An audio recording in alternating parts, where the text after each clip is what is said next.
Di dalam Islam misalnya contoh ada Ibnu Sina misalnya. Ya, Ibnu Sina ya. Ya walaupun orang-orang ini ya berbeda pendapat dengan Ibnu Sina, tapi ya paling tidak karya-karyanya sudah kita tahu. Ada juga misalnya penemu bedah pertama kali. Itu namanya sebentar aku jadi lupa. Ya nanti kalau ingat aku bilang. Jadi dia sudah menemukan teknik bedah. Bahkan sebenarnya di dalam abad berapa sih itu? Ke-7 ke-8? Abad ke-10. Ke-10, oke. 10 atau ke-11. Nah, bahkan juga kimia. Itu juga orang-orang muslim. Alkemi apa? Alkimia itu dari Jabir Ibnu Hayyan. Nah, jadi yang satu lagi Ibnu Qasim Al-Zahrawi. Dia menemukan tentang bedah. Dan kemudian dia merilis banyak sekali alat-alat bedah yang masih sampai sekarang dipakai. Itu sangat luar biasa. Al-Jazari, pakar mekanika, otomaton. Jadi dia buat banyak sekali piston, itu dia yang menemukan. Gerak maju mundur jadi memutar, dan gerak memutar jadi maju mundur, itu dia menemukan juga. Jadi segala macam itu geometri semua orang-orang muslim, dan yang sudah banyak dibahas ya angka 0. Dan ya cipher itu 0. Itu dari bahasa Arab cipher. Artinya 0. Gitu kan ya. Al-Khawarizmi artinya dia nulis buku judulnya Al-Jabar wa Muqabalah. Ini penuh algoritma ya. Akhirnya orang-orang bilang Al-Jabar. Makanya kita dulu belajar Al-Jabar, tapi orang-orang barat mengoreksi. Dia bilang bukan Al-Jabar, itu bukunya. Orangnya namanya Al-Khawarizmi. Tapi karena mereka nggak bisa bilang Al-Khawarizmi, jadinya algoritma. Algoritma. Ya itu dari situ. Algoritma. Nah, jadi banyak sekali kemudian orang-orang muslim yang menemukan banyak hal. Dan termasuk yang penting itu prinsip. Karena gini, yang perlu kita selalu ingat dalam diri kita adalah semua itu adalah hasil, bukan sebab daripada jadi gini, itu semua adalah hasil, sebabnya adalah Al-Quran. Jadi pemahaman yang benar tentang Al-Quran tentu saja. Nah, maka semua yang kita lihat tadi itu adalah ketika mereka sudah punya semangat bahwasanya mereka di dunia itu punya tujuan, punya goals. Nah, ketika itulah orang bisa bangkit. Gampangnya gini, kalau ada ulama yang bilang kebangkitan itu tergantung ideologi. Selama satu bangsa punya ideologi, dia akan bangkit. Tapi kalau satu bangsa nggak punya ideologi, dia nggak akan pernah bakal bangkit. Contoh, Jepang itu nggak punya ideologi. Walaupun dia canggih, tapi dia nggak punya ideologi. Dulu Inggris punya ideologi, maka dia bangkit. Cina punya ideologi, maka dia bisa bangkit. Tapi kalau kita belum diinstal ideologi, kita nggak bakal bangkit. Nah, pertanyaan ideologi itu apa? Cara pandang manusia. Cara pandang terhadap kehidupan. Ustadz Felix bisa komentar. Sekarang negara-negara yang menggenggam kemajuan dunia ya dalam teknologi dan sebagainya kan didominasi oleh negara-negara yang agnostik ya. Betul. Yang tidak percaya dengan agama. Betul ya. Betul. Kita lihat Jepang, Korea, sebagian negara Eropa, Amerika. Ini fenomena apa lagi ya yang terjadi? Saya lihat itu adalah sesuatu yang wajar aja. Karena gini sebenarnya, untuk menjadi pintar kita nggak perlu agama. Untuk menyelesaikan banjir itu kita nggak perlu agama. Untuk buat teknologi yang paling bagus, bisa buat pesawat, kita nggak perlu agama. Tapi untuk bisa bahagia kita mutlak perlu agama. Setuju. Nah, artinya gini, makanya kalau kita lihat pada negeri-negeri yang tadi itu pasti ada tumbalnya tuh. Contoh Jepang itu fertility rate-nya di bawah 1,7. Ya. Nggak nikah, menunda anak lahir. Betul. Ya. Kalaupun nikah, anaknya satu. Nikah sama bantal. Sama boneka ya. Waifu, anime. Tahu juga saya. Artinya ini kan problematik nih. Amerika juga sama. Mereka dinobatkan the most dangerous place on earth ya. Jadi negeri yang paling banyak kejahatannya di seluruh dunia. Makanya paling banyak superhero di sana. Karena mereka mengimpikan sebuah suasana ketika mereka dirampok ada superhero yang nolong. Tapi ternyata ya tidak menembakkan masalah hampir tiap hari. Benar, tidak menyelesaikan masalah-masalah mereka. Jadi artinya teknologi yang mereka dapat justru membuat mereka makin terpuruk. Misal, berapa banyak kita lihat di acara-acara Dr. Phil tuh orang-orang stres. Gitu kan ya. Ada cowok pengen jadi cewek, ada cewek mengidentifikasi dirinya sebagai apa? Sebagai sofa. Ada manusia mengidentifikasi dirinya itu sebagai hewan, jadi anjing. Ada manusia yang motong tangannya sendiri, kakinya sendiri, lututnya, bahkan motong kemudian kakinya karena dia merasa bahwa dia tidak sempurna. Jadi ada apa tuh kelainan? Ada orang merasa dia terlahir tidak sempurna. Jadi dia pikir harusnya tangannya bukan 5 jarinya, harusnya tangannya cuma 2 jarinya. Jadi dipotong 3-nya, matanya dirusak dan segala macam, dibuatin tanduk dan seterusnya. Ini kan orang-orang stres yang mereka tidak punya kehidupan. Makanya ketika orang-orang Amerika ini ngelihat kondisi yang terjadi di Palestina, mereka bilang, gila ya, kita dikelilingi dengan seluruh yang bersifat kemudahan. Kita teknologinya tinggi sekali, internet kita bagus dan segala macam. Tapi after all ini semua nggak nolong kita daripada mental illness. Sementara orang-orang di Gaza punya segala sesuatu yang bisa digolongkan untuk mereka jadi orang gila. Yet mereka tetap kemudian bisa sane, tetap kemudian terjaga otaknya. Disinilah perlunya agama. di sini perlunya agama. Maka gini, sains itu tidak ada hubungannya dengan agama. Karena sains itu cuma menjawab pertanyaan what and how. Tapi agama itu menjawab pertanyaan why. Nah, maka kalau ada orang kemudian mereka setinggi-tingginya sains itu tidak ada hubungan dengan agama. Artinya bisa jadi orang-orang pintar sains itu tidak beragama, bisa jadi juga orang-orang beragama tidak pintar sains. Tapi kalau Islam diterapkan seperti dulu, orang-orang yang pintar sains itu biasanya orang-orang beragama. Contoh, Newton itu sangat agamis. Newton sangat agamis. Dia sangat agamis. Galileo Galilei itu sangat agamis. Siapa lagi misalnya? Nikolaus Kopernikus itu sangat agamis. Cuma mereka ditentang oleh gereja. Gara-gara gereja pada saat itu mengatakan bahwa mereka punya teori tentang bumi. Bahwasanya bumi misalnya adalah pusat tata surya, geosentris. Lalu kemudian bumi itu misalnya datar, tidak bulat dan segala. Atas kemudian doktrin-doktrin teologi. Nah, ketika doktrin-doktrin teologi ini kenapa perlu dijaga? Karena kalau ini doktrin teologi salah, maka doktrin-doktrin dia untuk membenarkan raja juga salah. Maka kan yang memberikan pembenaran kepada raja siapa? Gereja. Nah, maka ketika salah, habis juga semuanya. Tapi yang perlu kita ketahui adalah bahwasanya kebenaran itu bisa untuk dicapai oleh siapa? Hanya orang-orang yang berpikir. Artinya orang-orang yang beragama itu harusnya pintar untuk bisa mengakses sains. Oke, saya mau ganti topik nih. Jadi dulu mungkin kalau puncak Islam itu ya, di mana dia bisa menguasai hampir sebagian dunia itu adalah zaman Utsmani ya. Utsmani yang paling luas. Yang diawali oleh Al-Fatih ya. Waktu meruntuhkan Konstantinopel. Konstantinopel, betul. Jadi gini, kalau Utsmani itu sebenarnya dimulai dari Utsman Ghozi. Jadi Utsman Ghozi itu sekitar tahun awal-awal 1300-an ya. 1299 atau jadi nggak ada hubungan dengan Utsman bin Affan ya? Tidak ada hubungannya. Cuma namanya aja sama. Utsmani. Bahkan kalau dilihat dari segi genealoginya itu jauh sekali. Karena kalau kita lihat genealoginya, waktu juga jauh sekali ya. Rentang waktunya jauh. Kalau Utsman bin Affan itu 600-an, 632. Abad ke-7. Abad ke-7. Sedangkan ini abad ke-15. Nah, kalau Utsman Ghozi itu abad ke-13 bahkan lahirnya. Nah, maka orang ini adalah genealogi orang Turki itu bahkan bukan orang Arab. Jadi orang Turki ini kan lebih ke Eropa ya sebenarnya. Origins orang Turki itu justru di kalau sekarang Asia Timur. Asia Timur. Semua tempat-tempat yang namanya tan itu. Stan countries. Ya, Turkistan, Stan countries. Ya, Kazakhstan, Uzbekistan. Betul, dataran Turkik namanya. Jadi mereka dulu punya Turkic tribe, makanya kalau sekarang orang Cina itu punya Xinjiang. Xinjiang itu termasuk bagian daripada origins of Turks. Itu adalah dari sana. Nah, kalau kita dan look-nya lebih Eropa ya? Look-nya ya. Betul. Karena kenapa? Karena Eropa itu sebenarnya satu genealogi. Semua bangsa-bangsa utara yang terkenal sadis dan bengis itu adalah keturunan Yafetik. Yafetik itu adalah salah satu anak daripada Nabi Nuh. Nah, itu Yafetik, itu yang keturunan ganas-ganas. Maka film-film apapun Northern Tribe itu pasti ganas. Attila the Hun. Apalagi itu Asterix dan Obelix. Itu keturunan utara juga tuh. Film God, Game of Thrones, White Walker itu kan dari utara juga tuh.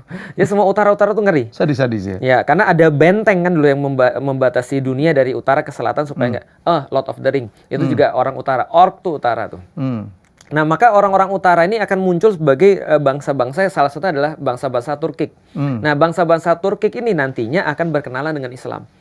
Nah, ketika berkenalan dengan Islam, maka mereka ngefans lah dengan Islam. Nah, dan ngefansnya itu keterlaluan. Dengan simbolis-simbolis yang luar biasa. Keterlaluan, sangat benar-benar kafah kalau zaman sekarang tuh. Lebay. Ya, benar lebay. Karena jadi lebih Islami daripada orang-orang Arab. Mereka lebih semangat untuk futuhat, mereka lebih semangat untuk lebih fanatik lah ya. Lebih fanatik dengan Islamnya. Nah, karena itulah salah satunya pendirinya namanya Utsman Ghazi. Nah, Utsman Ghazi ini sebenarnya hidup di dalam masa ketika masih waktu itu ya terjadi banyak kekuasaan. Salah satunya The Great Saljuk kan. Saljuk orang Turki juga sebenarnya. Nah, Utsman Ghazi ini mengumpulkan kemudian bangsa-bangsa atau kaum-kaum bani-bani yang tersisa, kabilah-kabilah yang tersisa, kemudian dia membentuk yang namanya Utsmani tadi. Dari sebelum-sebelumnya ada, dia bentuk jadi satu. Nah, Kesultanan Utsmani muncul dari situ, tapi belum kekhilafan Utsmani. Karena kekhilafan Utsmani nanti baru muncul setelah Selim mengambil alih dari Mesir. Oke. Dari kekhilafan Abbasiyah. Nah, ketika Osman Ghazi kemudian terus-menerus itu ekspansi udah terjadi, Mas. Karena sebenarnya orang-orang Utsmani itu cuma kayak apa ya? Semua orang Turki itu adalah kayak satpam sebenarnya. Satpam bagi kekhilafan Abbasiyah. Jadi Abbasiyah ini udah males. Karena udah golden age, mereka sudah mulai malas untuk ekspansi, maka perbatasan-perbatasan itu mereka minta orang-orang Turki yang jaga. Karena orang-orang Turki ini kuat-kuat sekali. Nah, jadi mereka kuat-kuat sekali, memang bangsa perang, nggak pernah kalah, mereka disuruh jaga perbatasan. Pas jaga perbatasan, malah meluas. Dan secara de facto akhirnya kekuasaannya lebih besar daripada kekuasaan kekhilafan sendiri. Nah, termasuk zamannya Muhammad Al-Fatih. Nah, Muhammad Al-Fatih ini sendiri adalah orang yang sangat terobsesi. Karena kenapa? Osman Ghazi menariknya, Mas. Itu ketika dia masih muda, dia bilang gini, saya pernah mimpi ketika setelah selesai halqoh dengan Syekh Ad-Dabali, gurunya. Syekh Ad-Dabali adalah pilihan daripada bapaknya. Bapaknya kan menghalqohkan Osman Ghazi ini kepada Syekh Ad-Dabali. Nama bapaknya Ertugrul. Nah, setelah dia kemudian halqoh, dia tidur. Dia bilang, saya mimpi dalam tidur saya sedang halqoh sama Syekh Ad-Dabali. Nah, itu hebatnya Osman tuh. Dia mimpi aja masih ngaji. Kalau kita ngaji sampai tidur gitu kan. Jadi dia tidur sampai mimpi ngaji. Dia bilang dari guruku itu Syekh Ad-Dabali, keluar bulan sabit dari dadanya. Kemudian bulan sabit ini membesar sampai membentuk satu purnama masuk ke dadaku. Setelah masuk ke dadaku, dari dadaku keluar pohon cenar namanya. Pohon cenar tuh kalau di Indonesia ya agak beringin lah. Tapi kalau di sana cenar tuh plane tree kalau di dalam bahasa Inggrisnya. Keluar pohon cenar besar sekali kayak maple gitu, Mas. Lalu kemudian aku melihat di antara pohon ini ranting-rantingnya memenuhi 4 gunung, Kaukasus, Atlas, Haemus, Taurus. Semua Eropa dan Asia. Lalu kemudian akar-akarnya memenuhi 4 sungai, Danub, Nil, Eufrat, sama Tigris. Oh iya? Iya, itu kata dia. Nah, lalu kemudian setelah aku melihat itu, aku melihat dari pohon-pohon itu, dari guratan-guratan barknya, kulit kayunya itu, muncullah minaret-minaret, menara-menara masjid, burung-burung kemudian berada di atasnya, orang-orang lalu lalang, banyak sekali orang-orang, semua sejahtera, azan berkumandang. Tiba-tiba dia bilang seluruh daun-daun cenar itu berubah menjadi pedang dan mengarah pada satu titik, Konstantinopel. Dan ketika itu semua pandangan itu dijadikan sebuah cincin dipakaikan kepada tanganku. Ketika itu aku terbangun. Itu dikenal sebagai mimpinya Osman yang diceritakan pada semua anak-anaknya. Anaknya Orhan cerita lagi pada anaknya, namanya Murad. Murad cerita lagi pada Bayezid. Bayezid cerita lagi kepada Mehmed. Mehmed cerita lagi pada Murad II, bapaknya Muhammad Al-Fatih. Muhammad Al-Fatih juga diceritain kisah yang sama. Jadi dari awal nih 7 turunan ini udah ngincarnya Konstantinopel sebagai bagi mereka kizil elma, sebuah pencapaian besar yang harus mereka capai sebelum mati. Semuanya udah ngarahnya ke sana. Nah, dapatnya Muhammad Al-Fatih. Baru berhasil ya. Baru Jadi berhasil. di generasi ke-7 baru. Generasi ke-7. Kisahnya panjang banget. Ya. Tapi baru Muhammad Al-Fatih memang dari awal udah dididik oleh bapaknya. Kebiasaan orang Turki, mereka mencarikan ulama terbaik untuk anak-anaknya. Untuk supaya anak-anaknya itu paham tentang maunya kemana. Nah, Muhammad Al-Fatih ini dari umur 12 tahun ketika diangkat jadi sultan pertama kali, dia ditanya program kerjanya apa? Dia bilang menaklukkan Konstantinopel. Bayangin ada anak 12 tahun zaman sekarang naik menaklukkan Konstantinopel, diketahuin orang. Akhirnya lengser naik lagi umur 19 tahun dengan rencana-rencana sudah sangat matang. Yang lebih matang. 2 tahun kemudian Konstantinopel takluk. Yang dulu katanya impossible bisa ditaklukkan ya. Iya, kalau kita lihat sekarang memang tebal, impossible. Ya. Sampai sekarang kalau misalnya orang-orang pergi ke Istanbul, orang bisa lihat itu dindingnya itu lapis 3 dan tingginya total 18 meter. Iya. Jadi itu nggak mudah. Apalagi gini, bukan hanya orang Muslim yang pengen kota Konstantinopel, semua orang pengen. Dan kota Konstantinopel nggak pernah jatuh kecuali sekali. 1204 itu jatuh ketika Perang Salib. Jatuhnya oleh siapa? Oleh orang-orang Kristen Katolik. Karena mereka mau minta untuk misalnya kan gini, orang Ortodoks minta mereka untuk ngelawan orang Muslim. Nah, mereka datang sana untuk recharge perbekalan lah. Ya. Sampai di sana malah di looting, malah dijarah. Dijarah. Nah, makanya ya udahlah, itu jatuh karena 1204. Tapi jatuh yang benar-benar proper itu baru 1453. Tapi itu saya nonton ya Konstantinopel seriesnya. Gila itu. Ya. Menggunakan strategi. Saya masih ingat tuh. Betul. Memindahkan perahu ya. Ya, 72 kapal. 72 kapal dinaikkan ke darat. Betul. Mereka menggunakan teknologi sederhana Betul. pakai lok kayu. Pakai lok kayu yang dibasahi dengan dengan lemak daripada binatang. Jadi dia bisa digeser tuh. Betul. Jadi itu taktik strategi yang tidak pernah terpikirkan sama sekali. Itu yang kita bilang bahwa ulama zaman dulu tidak terpisah. Pertama, yang menentukan tanggal penyerangan itu adalah Syekh Aksyamsuddin. Aksyamsuddin ini multi talent, dia polimat. Dia ahli herbal, dia ahli astronomi. Oh ya? Iya, dia ahli sejarah dan dia ahli juga fisika terapan. Jadi dia ahli fisika terapan. Muhammad Al-Fatih sendiri belajar pada banyak sekali syekh, termasuk Aksyamsuddin. Ya? Nah, yang menentukan Aksyamsuddin. Yang menarik banget adalah kejadian kenapa ditentukan di situ, karena tampaknya kemungkinan besar Syekh Aksyamsuddin sudah memprediksi tanggal 22 Mei itu terjadi gerhana matahari. Dan di waktu itu benar-benar menghancurkan moralnya orang-orang Konstantinopel. Kenapa? Karena mereka bilang gini, lihat ada bulan sabit di atas Hagia Sophia. Jadi matahari lambang Turki ya? Turki kan matahari ketutup jadi sabit di atas Hagia Sophia. Padahal itu fenomena alam lah ya. Fenomena alam. Tapi orang zaman dulu kan jadi takut karena mereka nggak ngerti kan. Ini Tuhan udah ninggalin kita nih. Ini tanda-tanda alam macam apa nih kan gitu kan. Jadi pasukan Muhammad Al-Fatih moralnya naik, mereka moralnya turun. Nah itu kan ya nama sejarah. Nah itu astronomi. Yang kedua, Muhammad Al-Fatih ketika belajar sama dia itu juga ahli fisika terapan. Dia buat mortar. Muhammad Al-Fatih invent 4 atau 5 alat perang ketika pembebasan Konstantinopel. Salah satunya adalah siege tower, yang kedua adalah mortar. Itu Muhammad Al-Fatih yang invent ketika pembebasan Konstantinopel. Sebelumnya mereka invent the Great meriam besar itu ya? Iya betul. Jadi meriam besar yang akhirnya panjangnya berapa? Ada yang 4 meter, ada yang 8 meter. Sekali muntah tembok, ya. Berapa ratus kilogram batu yang ditembakkan. Nah jadi kita nggak membedakan sama sekali antara dunia dan akhirat. Nah itu Muhammad Al-Fatih. Tapi kalau di summarize, apa sih kehebatan kejeniusan Muhammad Al-Fatih di antara kejeniusan yang lain? Dia bisa bahasa, dia punya buku puisi, dia bisa fisika terapan, dia jago sejarah, dia juga jago segala macam. Tapi di antara yang lain jeniusnya dia di mana? Dia IO, logistik.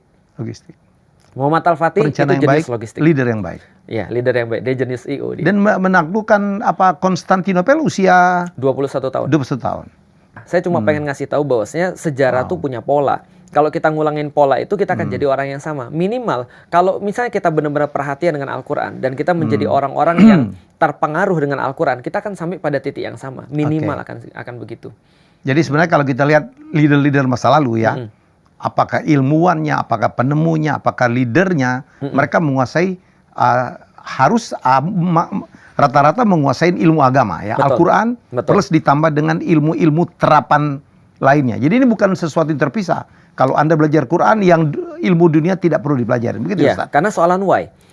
Seorang Sun Tzu aja itu menjelaskan dalam kitab perangnya itu adalah andaikan ada 3 hal yang kita punya. Pertama adalah kita punya harapan. Yang kedua kita punya senjata. Yang ketiga kita punya makanan. Andaikan kita harus menyerahkan di antara 3 itu, kita harus serahkan adalah pertama kali adalah senjata. Karena orang makan bisa buat senjata sendiri. Kita nggak perlu senjata kalau kita sudah bisa makan. Jadi kasih aja senjatanya, kita akan bikin sendiri. Tapi kalau misalnya harus diserahkan lagi, harus kita hilang lagi, mendingan makanan. Kenapa? Orang harapan nggak perlu makan. Selama dia masih punya harapan. Punya hope ya. Tapi kalau lu punya senjata dan lu punya makanan, lu nggak punya harapan, bunuh diri. Nah ini kan, agama itu adalah tentang hope. Tentang motivasi, tentang why. Motivasi kan tentang why. Orang sekarang mereka punya segala macam. Mereka punya how, mereka punya what, semua abundance segala macam.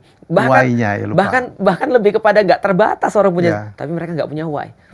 Anak zaman sekarang kan gitu ya, mereka sudah dimanjakan dengan segala macam, mereka lupa why-nya ini untuk apa. Tapi kalau orang sudah punya why, dia akan cari what and how.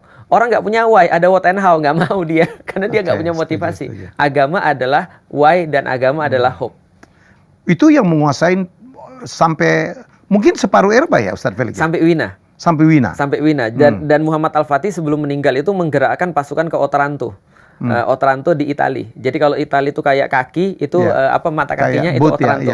Mata kakinya adalah Otrantonya itu. Nah, dia menggerakkan ke sana tapi meninggal duluan sebelum ke sana. Jadi artinya orang-orang Muslim itu sudah mencapai hampir seluruh Eropa. Nah, Spanyol apalagi Spanyol pernah tapi sudah diambil lagi Reconquista. Akhirnya sampai Wina. Nah, jadi Austria itu adalah titik berhentinya Islam. Makanya saya pernah nonton satu karya ya, saya nggak perlu sebut, bahwa di situ digambarkan, wah orang Austria itu benci sekali dengan Islam. Oh jelas, jelas benci. Yang menarik lagi gini, ada satu video di Instagram baru tahun ini muncul, Why We Need Ottoman Culture. Kenapa kita perlu tradisi-tradisi Utsmani? Contoh misalnya ketika Ramadan, tradisi Utsmani itu sangat luar biasa. Misalnya ketika Ramadan itu ketika buka puasa mereka akan buka pintu rumah supaya orang-orang yang di jalan yang nggak punya buka puasa ataupun orang-orang yang miskin mereka bisa masuk untuk berbuka puasa bersama keluarga itu. Tradisi Utsmani lagi misalnya di jalan-jalan mereka senantiasa menyediakan satu batu isinya ada duit bisa dimasukin situ atau makanan bisa digantungin di pohon dan segala macam untuk orang-orang makan yang nggak punya. Itu tradisi Utsmani.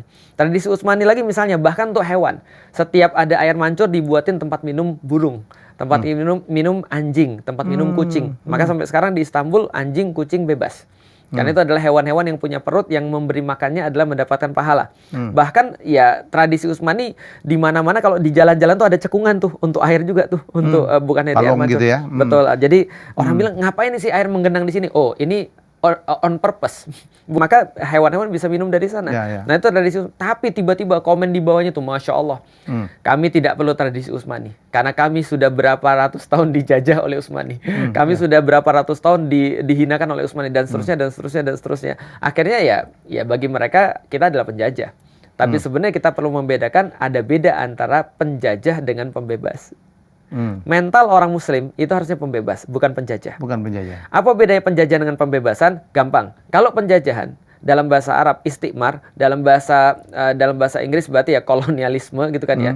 Itu adalah senantiasa kalau dia menjajah satu tempat, dia pasti akan ngambil untuk ditaruh di tempat yang utamanya. Ya. Nah, maka itu yang terjadi pada Romawi, itu yang terjadi pada Persia dan segala macam, nggak dikembangkan. Tapi pembebasan adalah setiap daerah akan berkembang. Maka indahnya Islam adalah begitu kemudian Islam futuh kepada satu negeri, biasanya negeri itu yang jadi ibu kotanya. Islam membebaskan Persia, malah ibu kotanya pindah ke sana. Islam membebaskan Konstantinopel, ibu kotanya pindah ke sana. Islam sebelumnya membebaskan Mesir, ibu kotanya pindah ke sana dan seterusnya dan seterusnya dan seterusnya. Jadi justru nggak mengambil semua SDA-nya untuk ke tempat nggak sentralisasi. Nggak ngeruk gitu ya? Ya nggak ngeruk, nggak menyebabkan orang tuh jadi kehilangan haknya, tapi justru memberikan seluas-luasnya. Maka zaman dulu dalam beberapa kitab itu ya beberapa tempat tuh minta untuk dibebaskan oleh Islam, termasuk Konstantinopel. Di akhir-akhir masa itu mereka bilang gini, kami lebih suka melihat sorbannya orang-orang Turki daripada melihat topinya orang-orang Vatikan. Bizantium. Ya, Bizantium ngomong begitu karena waktu itu kan terjadi skism antara Kristen Ortodoks sama Kristen Katolik. Gitu. Jadi mereka lebih suka lihat orang Muslim daripada lihat saudara Katoliknya sendiri. Ya, karena berkembang ya. Karena tadi mereka punya trauma ketika 1204 itu, ketika dihabisin seluruh Konstantinopel, terus kemudian Hagia Sophia jadi kandang kuda dan seterusnya. Itu kan pernah terjadi juga. Islam itu senantiasa investasinya adalah non fisik. Senantiasa. Makanya di dalam Al-Quran konsisten walal akhiratu khairul laka minal ula, bahwa sesungguhnya akhirat itu lebih penting daripada dunia. Artinya non fisik selalu lebih penting. Iman itu adalah perkara non fisik. Kalau imannya nggak selesai maka tidak bisa memunculkan amal soleh.